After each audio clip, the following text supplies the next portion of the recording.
Sim, vamos curtinho aqui. Dei um banho de cerveja no meu resumo. Mas aproveitando ainda que está cedo, que são 2 da manhã, vamos falar sobre um jurista alemão muito famoso, Robert Alexy, que introduziu conceitos importantes, principalmente sobre a questão da proporcionalidade, que é uma forma de sopesar princípios. Então, vindo aqui com a musa, todos viram, então vamos dar início ao capítulo 3, Teoria dos Direitos Fundamentais, a estrutura das normas, né? Então ele começa falando sobre regras e princípios. E por que há de se fazer essa diferenciação entre regras e princípios? Simples, porque elas vão causar conflitos diferentes, e para conflitos diferentes vão ser exigidas soluções diferentes, né? Então, essa distinção é fundamental, né, para ter uma base de uma teoria em relação aos direitos fundamentais. E a gente vai ver que é interessante para essa distinção fazer um sopesamento de princípios quando há 2 princípios que tratam de direitos fundamentais em colisão, e isso vai acarretar a prevalência de um sobre o caso concreto. E também a distinção constitui a estrutura de uma teoria normativa material sobre direitos fundamentais, né? Enfim, introduções que nada dizem, mas indicam o que está por vir, né? Com essa introdução deu para saber, vai ter regra e princípio no meio. Então, vai ter regra e princípio na jogada. Vamos ter que saber também quais são os critérios tradicionais para a distinção de regras em princípios. O mais famoso de todos é a generalidade. A generalidade é o que vai falar qual que é a norma mais abstrata. A norma mais abstrata é um princípio, é uma regra. A gente vai ver que uma das teorias que adotam esse tipo de classificação, de critério, ela está fadada ao fracasso.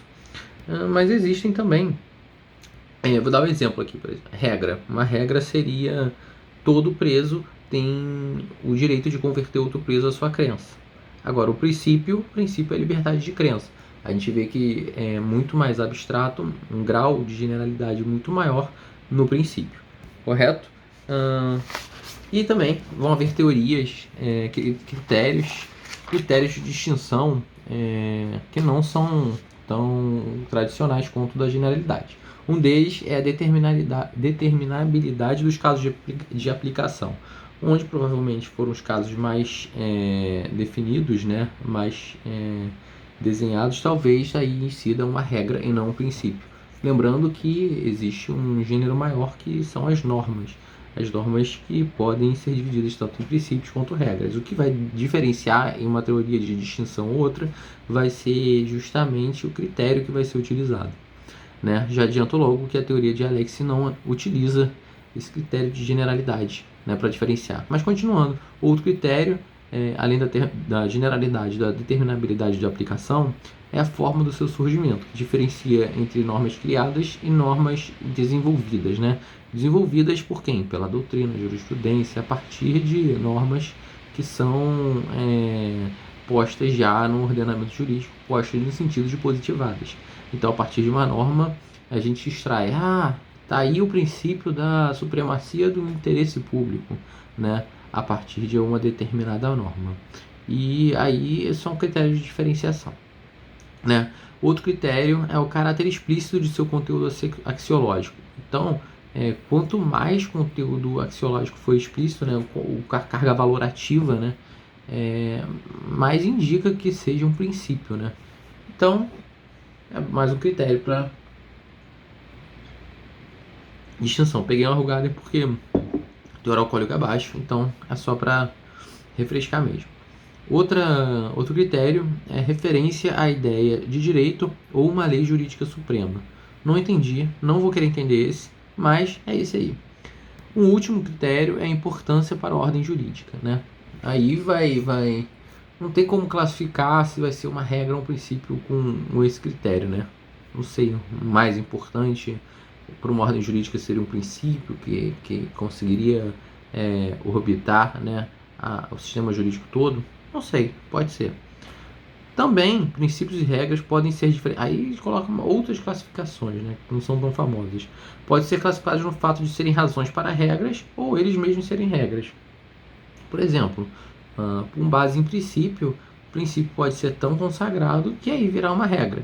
Por sua vez, uma regra, né, é uma regra em si mesmo. Ou também um princípio, ele pode estar positivado numa regra e ser uma regra. Uma outra classificação também é o fato de serem normas de argumentação ou normas de comportamento. Em geral, normas de comportamento, prescrição, de conduta, de vedação, de proibição, são normas, são regras, né? Agora, normas de argumentação já descamam para o lado do princípio. Então, temos três teorias de distinção entre regras e princípios. A primeira, que já adianto que é a fracassada, que sustenta que a diferenciação das normas se dá em duas classes, regras e princípios. Por que ela fracassou? Porque os critérios de distinção, né, não são tão secos assim, ou é regra ou é princípio, com base, sobretudo, na generalidade. Não, os critérios de distinção, né, eles podem se basear em diferentes combinações daqueles critérios que eu apresentei. Então, pode ter uma norma que possui um alto grau de generalidade, que não seja aplicável de princípio, de pronto, que não tenha estabelecido sua carga valorativa axiológica, ou que tenha um alto conteúdo axiológico.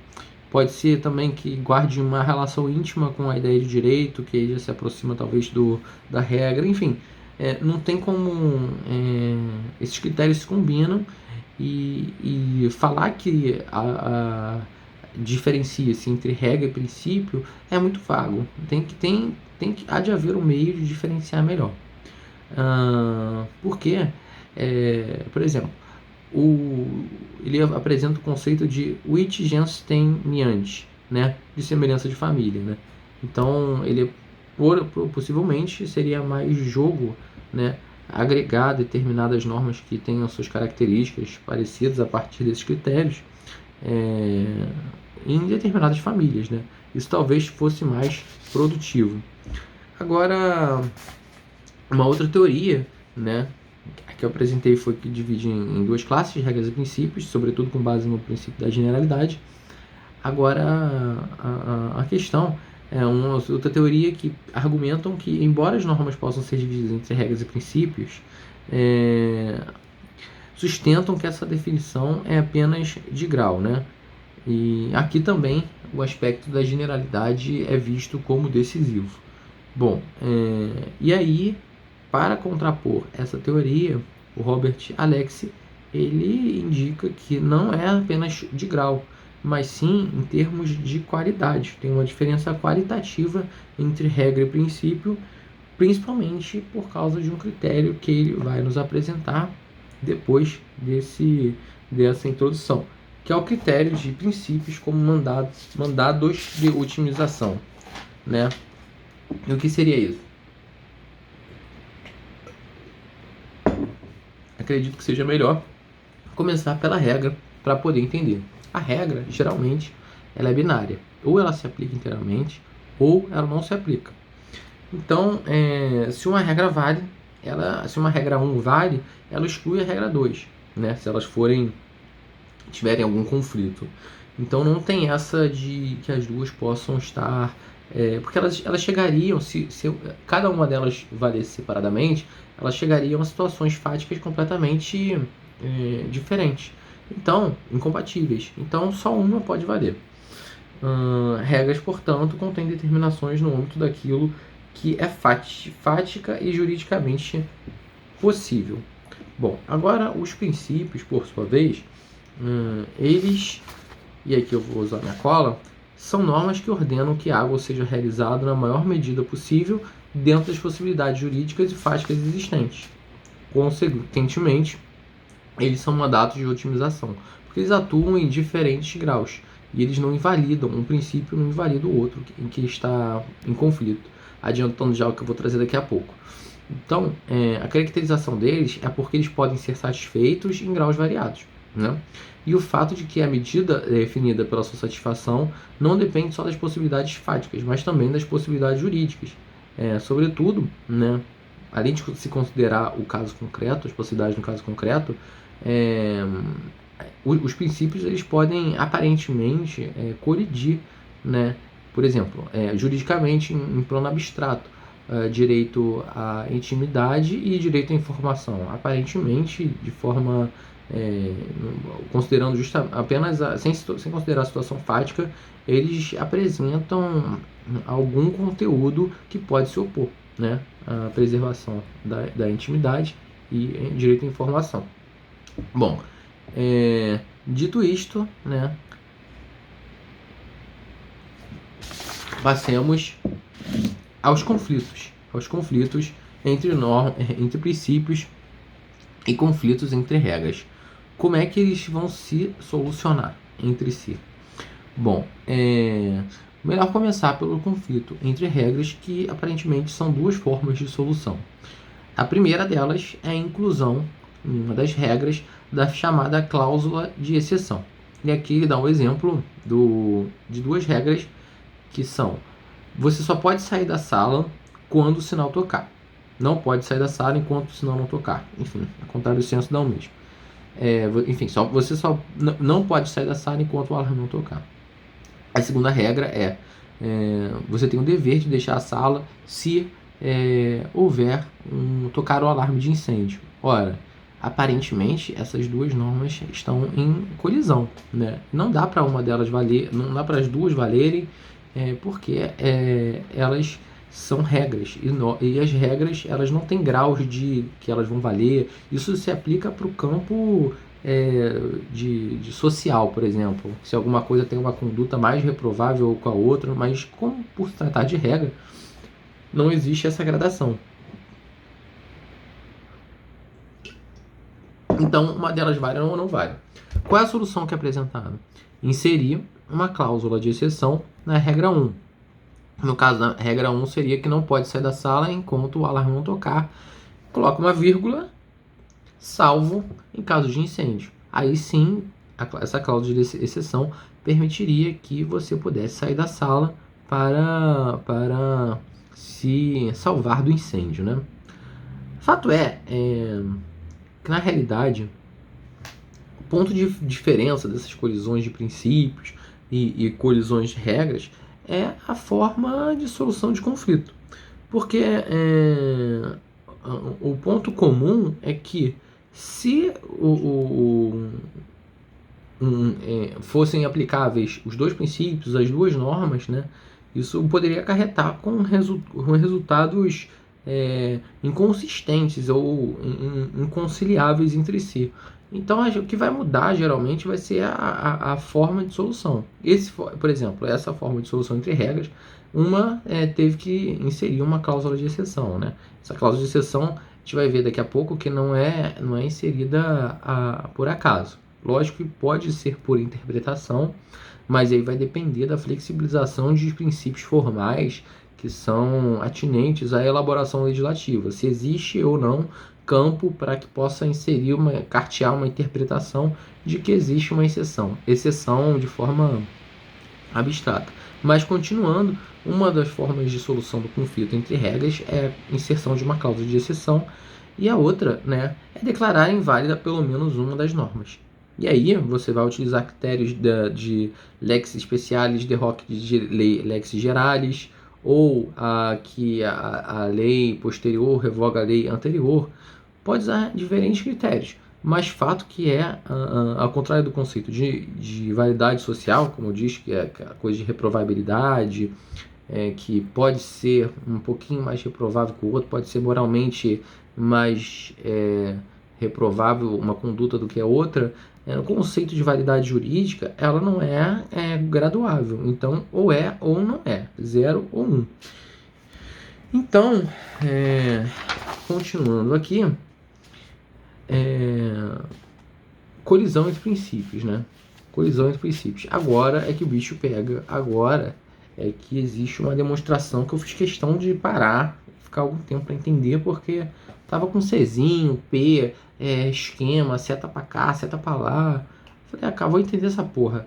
Às vezes, muitas das vezes, está lendo uma coisa, perde um pouco de fluidez na leitura, ficar tentando entender essas minúcias. Mas quando entende é legal, isso que é importante, né? Perdi um tempo do cacete, essa porra. Então tô tendo que justificar. Colisão de princípios. Se dois princípios colidem, e aí eu friso os dois princípios válidos, né? Porque eu não posso ter um princípio... princípio A, segregação racial. Brancos têm que ficar distantes de negros. E princípio B, de liberdade de associação. Qual princípio que vale? Assim, não chega nem nessa parte de colisão de princípios, porque o da segregação racial, ele não passa, ele não tem nem critério para estar disputando com outro princípio, entende? Então, ele já é inválido por natureza. Então, para chegar numa colisão de princípios, tem que ser dois princípios válidos, né? Tanto em forma de conteúdo, moralmente válidos. Então, vamos lá. Não significa que um princípio vai ser declarado inválido, apenas que o outro vai ter precedência. Ponto. É diferente do conflito de regras, que aí envolve a dimensão da validade. Enfim, conflito de princípios envolvem a dimensão de peso, enquanto o conflito de regras envolve a dimensão de validade, o conflito de princípios envolve a dimensão de peso, uma vez que você só pode conflitar princípios válidos. E aí que eu acho que foi o pulo gato aqui da leitura, foi a elaboração de uma lei da colisão. Eu vou ler primeiro a lei para depois chegar até ela.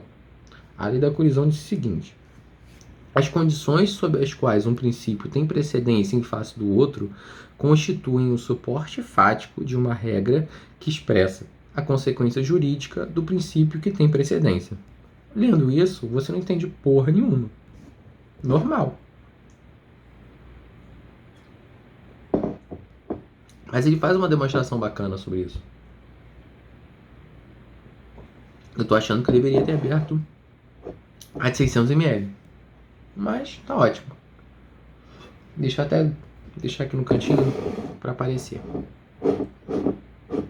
Pronto. Essa lei da colisão, como é que ele chegou? Ele chegou a partir de um caso concreto que o tribunal alemão enfrentou, que foram envolvidos dois direitos fundamentais, né? Qual que era o caso? O caso era de uma incapacidade para participar de uma audiência processual, né? O acusado, no caso concreto, ele tinha propensão a ter algum derrame por causa do nervosismo da audiência e aí ele poderia ter uma complicação de saúde, então, por causa da participação numa audiência. Então, o objetivo aqui é sopesar os princípios que abstratamente o direito, o dever, né, de operacionalizar o direito penal, de ter audiência, devido processo legal, e o direito à saúde estão aparentemente abstratamente no mesmo nível. Mas, no caso concreto, vai ter que verificar qual princípio tem precedência sobre o outro. Então, princípios em colisão, que eu vou chamar de P1 e vou chamar de P2. P1 é a saúde do acusado. P2 é o dever estatal de garantir a aplicação adequada do direito penal. Aqui a demonstração, não sei se dá para ver. Tá vendo? P1, P2, 1, 2, 3, 4. Vai a setinha para lá, setinha para cá. Vou traduzir isso daqui. Vou me comprometer a traduzir isso daqui. Porque é bem legal, Então vamos lá. Arregaçar as mangas. P1 é o direito à vida. P2 é o direito, o dever da operacionalização do direito penal. E aqui o P, né, que eu coloquei, seria o símbolo de precedência. Se fosse P1, P, P2, significaria que P1 tem precedência sobre P2. Nesse caso aqui, P1 tem precedência sobre P2. Na situação 2, seria P2 tem precedência sobre P1. Vou pausar aqui, porque para considerar uma coisa. essa situação é que seria uma situação de precedência incondicionada. O que quer dizer isso? Que um princípio excluiria o outro, a campo de aplicação do outro, sem que existisse uma condição específica, sem que existisse a condição de que o acusado tivesse propensão a ter um derrame, por exemplo. Então, não consideraria essas condições, só que um princípio tem precedência sobre o outro. Ora, isso chegaria à formulação de duas normas, né? Se P1 prevalecesse, que seria o direito da saúde, a norma formada resultante seria: é proibido a realização de audiência. Por outro lado, se P2, que é a operacionalização do direito penal, tivesse precedência sobre o direito de saúde do acusado, a norma desenvolvida seria que a audiência seria obrigatória, ou no mínimo estaria autorizada. Então, essas duas situações de que um princípio prevalece sobre o outro de forma incondicionada, o tribunal excluiu essa possibilidade, né? O tribunal alemão excluiu essa possibilidade, visto que há de se considerar condições para que um princípio prevaleça sobre o outro. E aí a gente cai na situação 3 e na situação 4, que eu vou apontar aqui. Situação 3 e situação 4. Tá vendo a situação 1 e a situação 2? A diferença é que eu botei um parênteses e um C. Esse C aqui é a da condição. A condição, ela tem que acontecer. E ela é muito importante porque ela serve de suporte fático para o resultado de uma norma que vai ser inaugurada a partir da aplicação dessa precedência. Então, qual é o enunciado que dá para extrair dessa condição? Que no caso é a propensão do derrame. Bom, se a realização da audiência pública implica um risco provável e concreto à vida do acusado, né, ou uma possibilidade de dano grave à saúde dele, então a continuação desse procedimento, a continuação dessa audiência pública lesa o direito fundamental constitucionalmente assegurado à saúde pública, à saúde do indivíduo, né? E note, aqui é importante essa sacada, porque essa condição, o enunciado extraído dessa condição não fala que é proibida ou não a questão da audiência, ainda não fala. Ela só chega e fala que se acontecer H, que é a audiência, se acontecer a audiência, isso vai lesar o direito à saúde do acusado. Bom, isso, a meu ver, não ainda fala que é proibido a realização da audiência, né? Isso fala que se uma coisa acontecer, vai lesar um direito fundamental. E aqui que está o pulo do gato. A partir dessa condição, a partir dessa constatação, nessa condição é que vai se chegar à verificação de que um princípio P1, que é a saúde do acusado, tem precedência sobre P2, que é a operacionalização do direito penal por meio da audiência. Então, nota, que eu falei que o enunciado não diz qual princípio tem precedência. Só fala que se acontecer audiência, vai violar a saúde, vai comprometer a saúde. O enunciado foi de certa forma, o mais isento possível na briga dos princípios. Só falou que uma coisa impacta na outra, né? E, por consequente, agora a consequência disso é que se uma ação viola um direito fundamental, ela estará proibida do direito fundamental. É como se fosse uma regra matriz. Ela está ali. Se viola o direito fundamental, ela está proibida do ponto de vista do direito fundamental.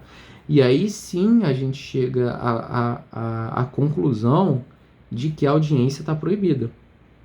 Por quê? Se a realização da audiência lesa o direito fundamental, né, a saúde, e tem uma regra matriz que fala que se uma ação viola um direito fundamental, ela está proibida do ponto de vista do direito fundamental, ora, a conclusão que a gente chega, por analogia, né, falei de analogia no vídeo passado, não incorri o erro de falar em dedução, porque não existe uma regra geral, foi exatamente por analogia. a audiência está proibida porque viola o direito fundamental, e tudo que viola o direito fundamental é proibido. Então, assim, o raciocínio gira em torno da condição, né?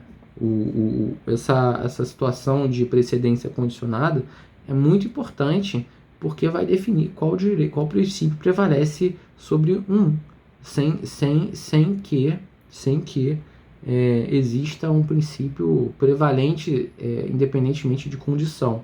Por isso que o Tribunal Constitucional excluiu a possibilidade das situações de precedência incondicionada. Mas continuando, porque a gente vai ver que essa condição exerce um duplo papel, né? Porque qual é o papel de ser?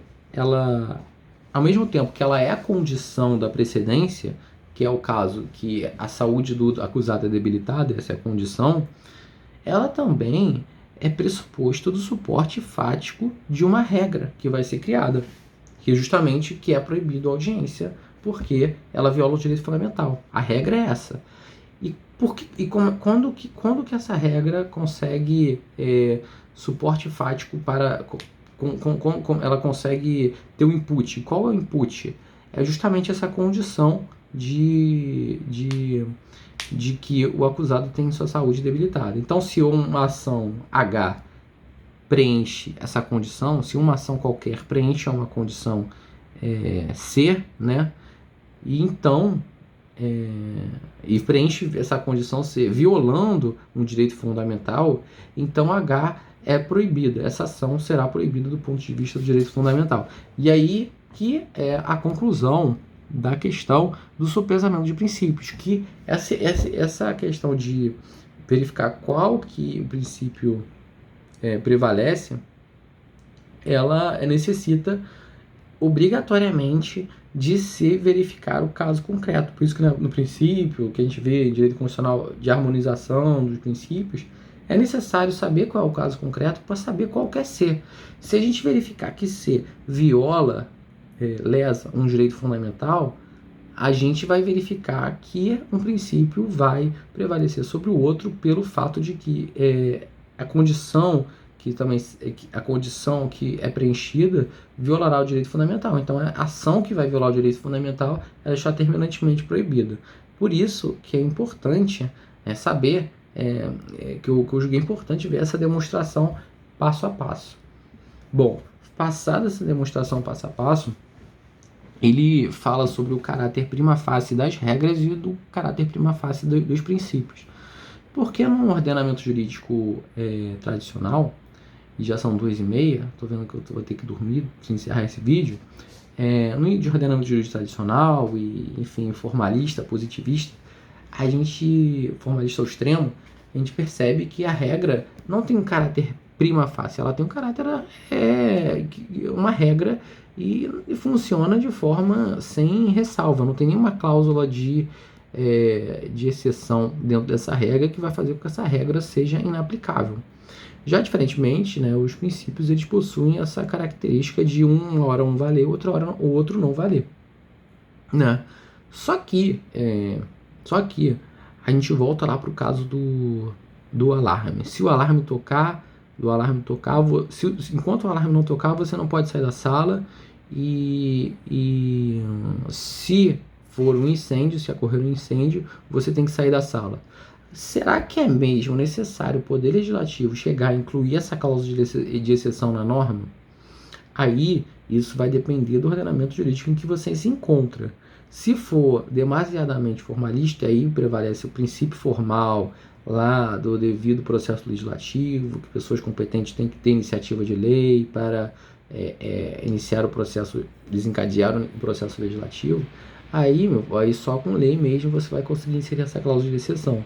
Só que é viável supor essa cláusula de exceção caso o seu ordenamento jurídico seja baseado não em regras formais excessivas, mas fundados em princípios talvez até do bom senso.